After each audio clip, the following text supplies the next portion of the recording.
Avec Francesco Lentini, Neuchâtel Xamax s'incline 2-0 ce soir contre le leader, le FC Thun, un leader plus que jamais en tête de la Challenge League. Francesco, honnêtement, ce soir, il n'y avait pas grand-chose à faire face à une équipe qui était quand même au-dessus de Xamax. Pas grand chose à faire ouais, en première mi-temps. La deuxième mi-temps, je trouve que on était un peu mieux, on aurait pu même marquer. Moi-même, j'ai eu une occasion. Après, c'est sûr, ouais, la première mi-temps, ils étaient au-dessus, ils nous ont mis deux buts. Personnellement, une bonne entrée hein, pour toi. Tu as amené un peu de dynamisme sur le côté droite en début de mi-temps, puis ensuite sur la gauche.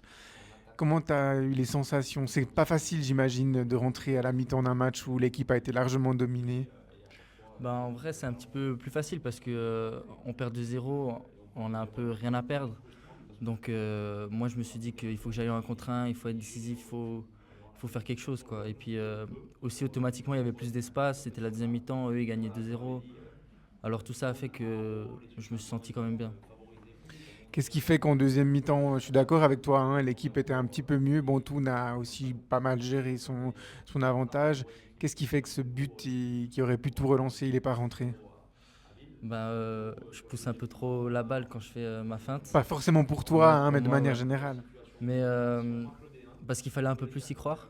Je sais pas si tout le monde y a cru à 100% et que Toon, ils ont quand même bien défendu malgré nos assauts offensifs.